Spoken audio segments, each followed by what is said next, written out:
Welcome to another episode of Critic.Reading.Writing. My name is Quayson and I am a professor of English at Stanford University. This week's episode will be a review of previous episodes we have shared on concepts in urban studies and spatial theories. The principle that space is not a container but a symptom and producer of social relations is central to urban studies. Concepts such as chronotopes, spatial traversal, and means of locomotion will be explored as vantage points from which to interpret urban space and the idea of spatiality in general.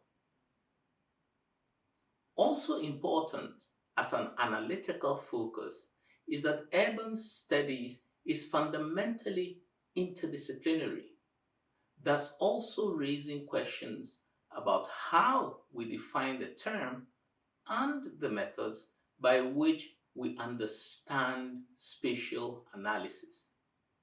If this description sounds good to you, give a thumbs up, subscribe and share, hit the notifications bell so that you do not miss out on any upcoming episodes, and enter your comments in the section below.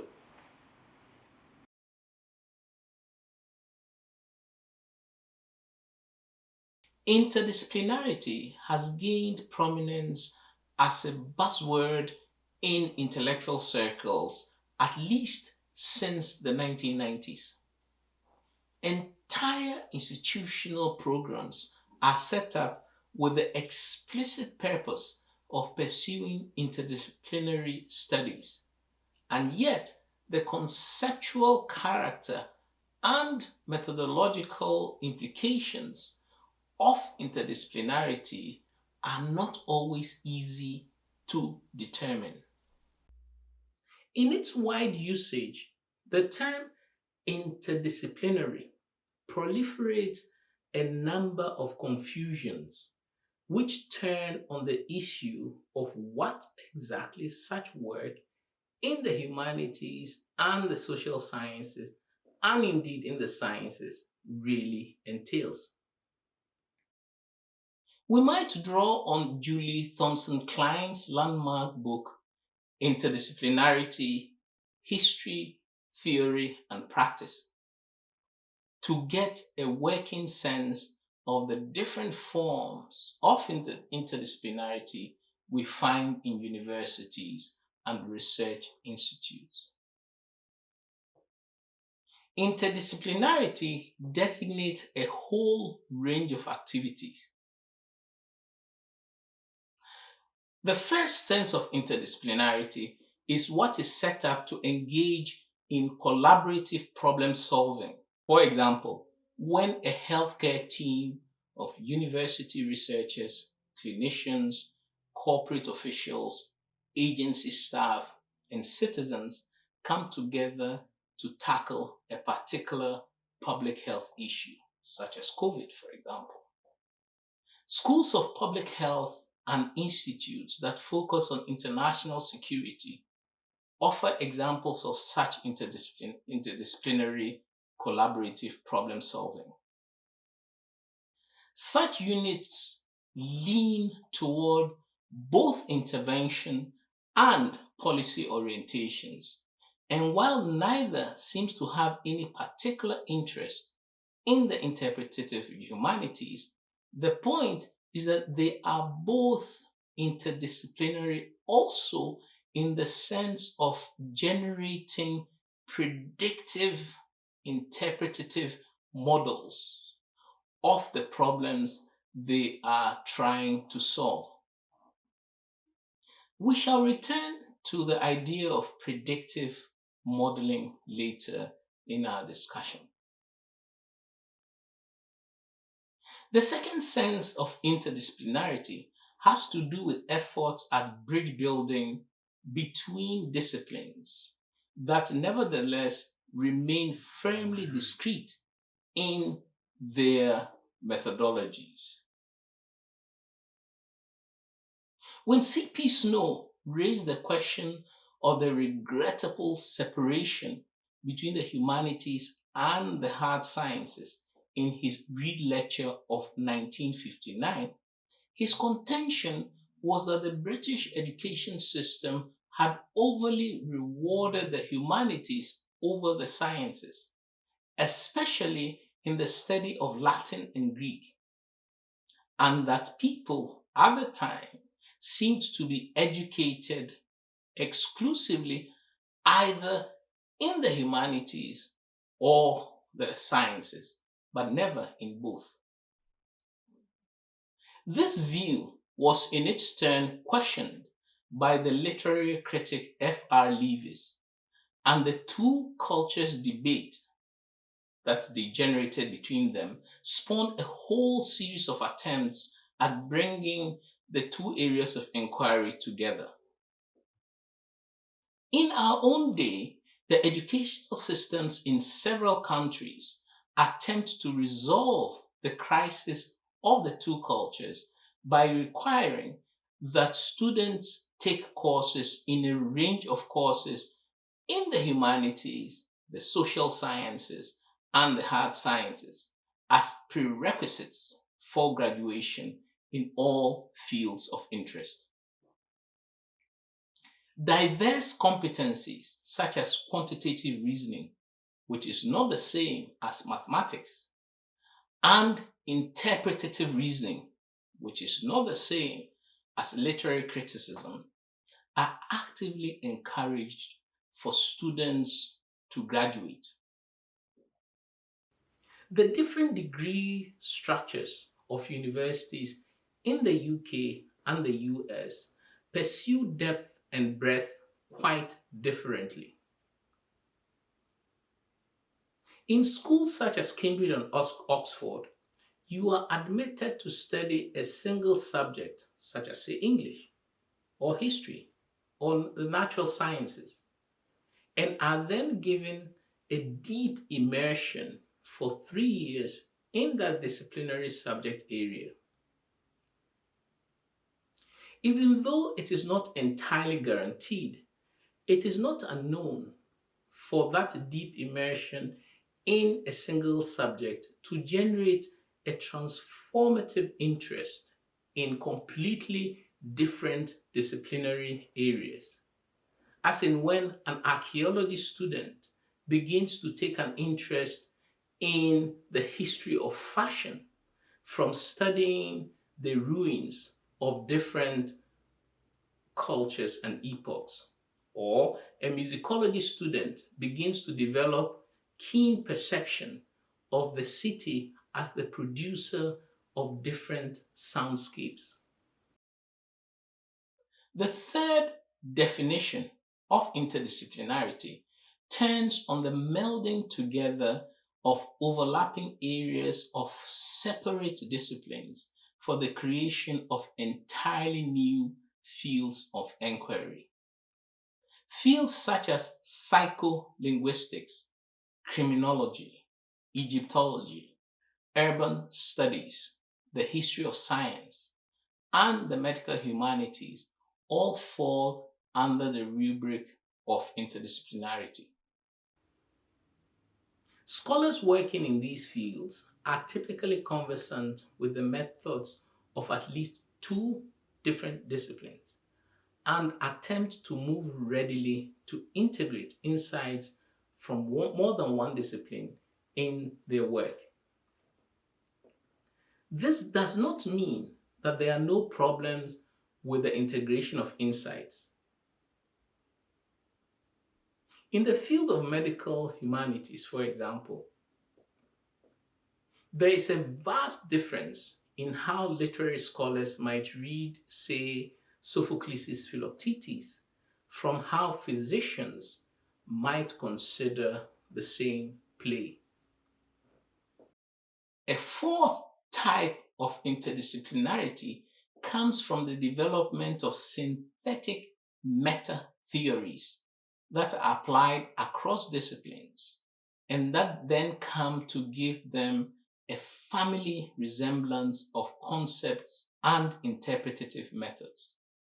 Marxism, structuralism, postmodernism, and game theory offer such meta-theoretical templates for interdisciplinary application. Also, certain key thinkers such as Hegel, Karl Marx, Sigmund Freud, Michel Foucault, and Mikhail Bakhtin, among others, have provided a reservoir of concepts that run across different disciplines from literature and anthropology to economics. These thinkers may be considered as large-scale synthesists and systems theorists, and the ambition of their followers is really to build interpretative frameworks that comprehensively explain everything or almost everything.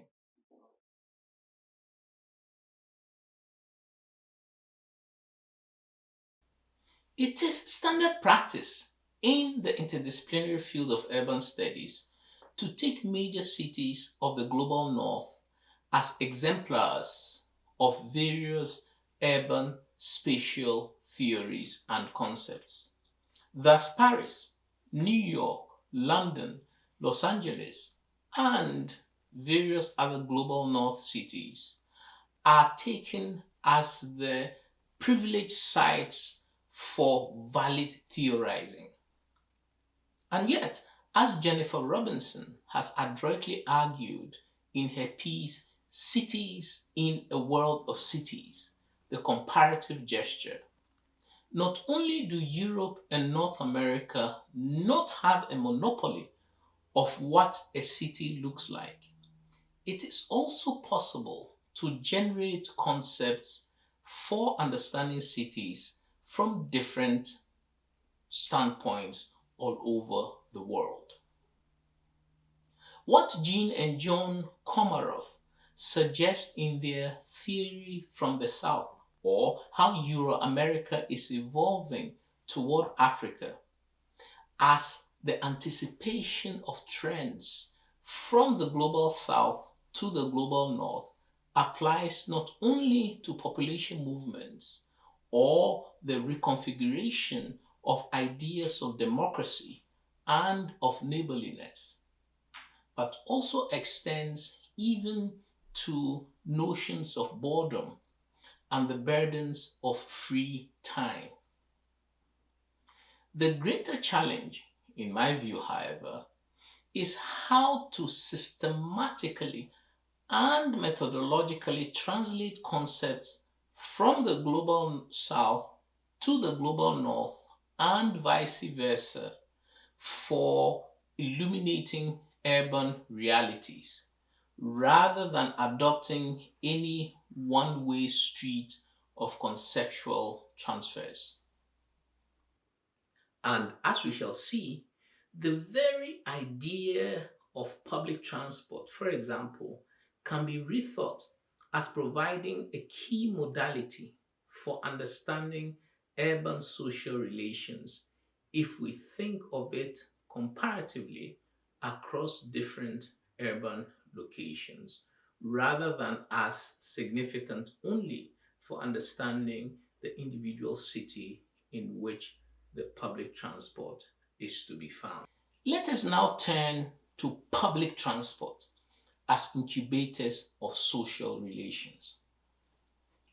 The public transport I have in mind here pertains to the ubiquitous trotros or passenger lorries that are also typically the bearers of various slogans and inscriptions.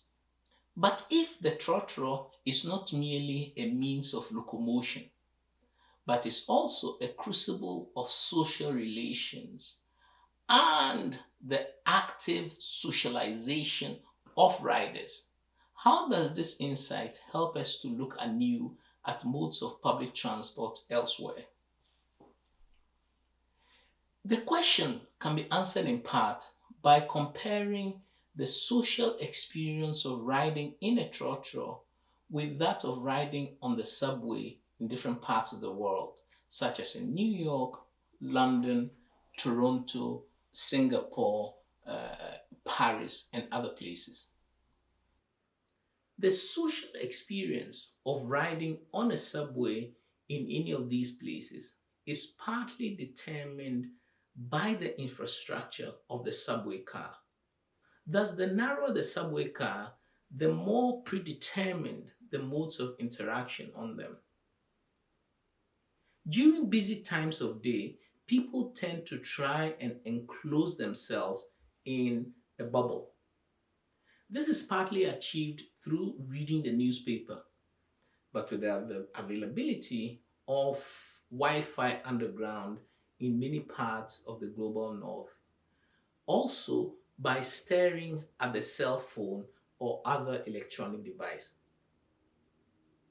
This bubble effect is, however, regularly punctuated first by the repeated announcements of upcoming stops on the subway line, the jostling that takes place as people get on and off the subway, and the overall continual space adjustments that people need to make to accommodate the different relations between those that sit and those that stand. There is thus a particular rhythm to riding the subway that becomes part of its social productivity. What is also of interest, however, are the other kinds of interruption of the social bubble that do not derive directly from the infrastructure of the subway ride, but rather pertain to different kinds of personal announcement and appeals for help. New York's subways present the most diverse and colorful of these personal announcements. It is not unusual for a ride on the D or the B trains to be interrupted between 59th Street and 125th Street with groups of dancing teens eager to display their dance skills and to solicit some money from riders. This is so commonplace that on some carriages of the New York Metro, you even find instructions clearly stipulating that the subway car is not for dancing. But there is another class of personal announcements that distinguishes the New York subway from all others I am familiar with. And that is what I want to call appeals for help through the genre of the medical biography. The medical biography goes something like this. I was recently diagnosed with leukemia or HIV or some incurable ailment. I have lost my health insurance and cannot survive for long without my meds. Please help. In one such instance, the person was a decommissioned military veteran and he went about the subway carriage displaying his veteran's card as proof of the veracity of what he was telling us. And in the Christmas of 2018, a woman boarded a subway carriage with her 8-year-old child to deliver her medical biography and to say that because of her circumstances, she could not buy any Christmas presents for her daughter, and so that the riders should all chip in out of the kindness of our hearts that Yuletide season. Now, while I stand to be corrected, I consider the genre of the medical biography to be one that is at home specifically on the New York subway. Because in all my travels elsewhere, be it in Boston, San Francisco, London, Paris, Hong Kong, and Singapore, I have never encountered the genre of the medical biography as one of the modes of eliciting compassion and money on public transport. In fact, I venture to say that the genre would be completely out of place on London's Underground, which I am also reasonably familiar with. This is not just for the narrowness of the London Underground's subway carriages, which would make it very difficult for someone to navigate through the passengers at most times of day to beg for alms, but also for the fact that the British are generally well known to cultivate a very stiff upper lip. And so, to divulge one's medical biography in such fashion as we find on the New York Metro would likely lead to disgust rather than sympathy.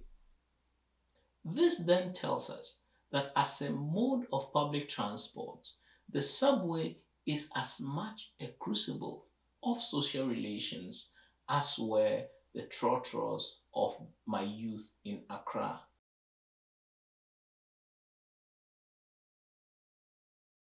The term chronotope comes from two words in Greek and simply means space time. It was adopted by the Russian theorist Mikhail Bakhtin to explain the ways in which spatial and temporal indices came together in an expressive unity as a key aspect of the European novel. Some chronotopes have dual functions, or at least incorporate features of contrasting spatiotemporal indices into a single unit. And so a university is, for example, essentially a chronotope of aggregation that nonetheless also accommodates certain spaces and rhythms of disaggregation. This is especially so with universities at which most of the students are required to reside on campus. Undergraduates arrive at a certain time of year, have to obey residential requirements as part of their participation in scholarly activities, and yet have this essentially aggregative quality regularly punctuated by both school and public holidays. Special interests such as chess clubs, black student associations, fencing clubs, and dance clubs, among others, also lead to different forms of internal aggregations, while termly or annual examinations institute a gateway effect to the aggregative character of the university. This is because they are also the means by which students are validated to pass to the next stage of their studies. The end of year or end of program rituals or graduation then demarcate the end point of aggregation for the university, after which everyone is supposed to disperse back to their homes until the next academic year, when the cycle of aggregation is inaugurated all over again. Thus, a university is a multi-rhythmic chronotope that establishes specific structural, spatial, and temporal relations between students and their residences, dining halls, classrooms, sports facilities, and instructors' offices, while also being punctuated by certain known and predictable rhythms of disaggregation. And so we come to the airport, which I think is extraordinarily fertile as a source for thinking about chronotopes of aggregation. My comments here pertain to travelers and not to those that work at the airport itself. since for them, their experience of the space will be quite different from those of the traveler. My comments are also especially pertinent to large international airports, such as London's Heathrow, Toronto's Pearson, Paris's Charles de Gaulle, Atlanta's Hartsfield-Jackson, Singapore's Changi, and Accra's Kotoka Airport, among various others I'm familiar with. What I'm going to describe can also be seen in smaller airports, but the fine details that are going to be laid out are much more evident in the larger ones. The first thing to note about the airport is that, strictly speaking, as a traveler, you have not quite entered the airport or indeed arrived at it until you've gone through security and are on the other side, as it were. In her essay titled Welcome to Windows 2.0, Motion Aesthetics at the Airport, media scholar Julian Fuller calls the airport a perceptual machine. While its perceptual status is initiated in full force once we pass through security, it is the relationship between the perceptual apparatuses of the airport and its spatio-temporal indices that make the airport such a fertile site for thinking about the concept of chronotope.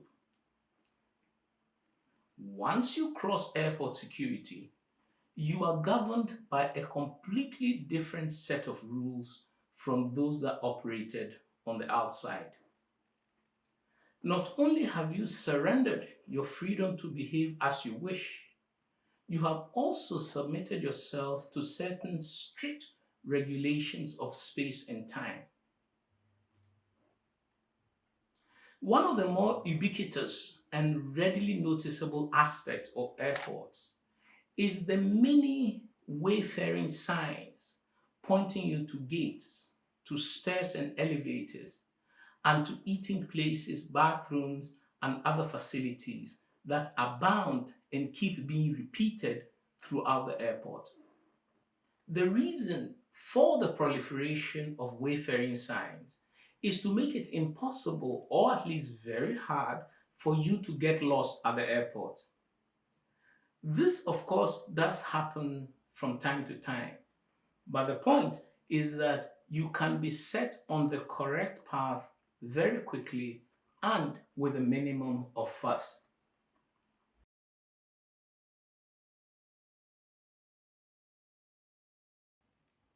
What is more important in the representation of the means of locomotion and of spatial traversal in literature and film, however, is the degree to which the character either A, shows awareness of what is going on around them, B, interacts with the social environment in the process of spatial traversal, and C, uses stimuli from the external environment to trigger emotional processes and responses inside of their own minds. Even though these three are not mutually exclusive, it is not uncommon for them to be represented separately in various literatures and films. The zero sum of the representation of spatial traversal is where none of the aforementioned features is evident, and the objective is merely to show that the character has been transported from point A to point B. In this case, both the means of locomotion and the spatial traversal are simply used as the convenient conduits for changing the location of the narrative representation. We shall not be paying any attention to this zero-sum vector of spatial traversal, except to bear it in mind as a contrast to the other types of representation we will be looking at. Typically, The change in geographical or spatial location is not void of ethical significance. When the character shifts locations, it is often to demarcate a shift in the ethical character of the different spatial locations. This shift in ethical character of different locations is most evident in works where there is also an implication of stark racial or class distinctions. These impose a challenge to the character's ethical sensibility and what choices they make. Dante's The Divine Comedy is structured entirely as a journey through different ethically charged spatial locations. Important to our discussion of both literature and film, however, is how the specific form of locomotion and of spatial traversal are also represented through specific literary and filmic devices that also raise implications for how we might see them in their correlation to other expressive dimensions of the novel or film in question.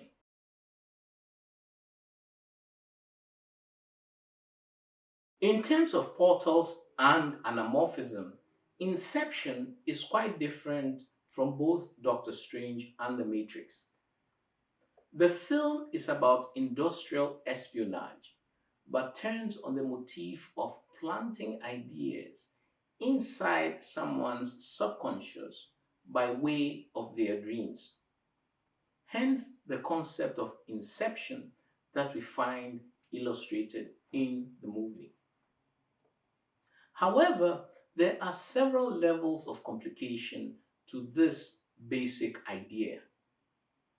The process of inception assumes that there are dreams within dreams, and that to plant an idea in the subconscious properly, it has to be done at the deepest dream level.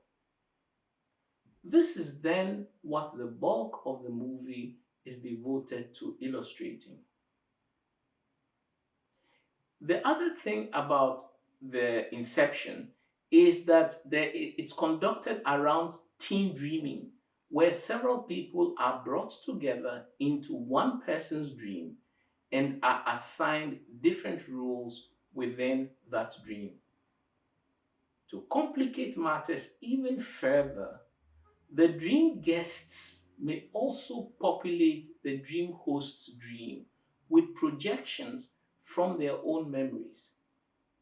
These projections may interact with the dreamscape of the host at different levels and interfere with the plans for inception.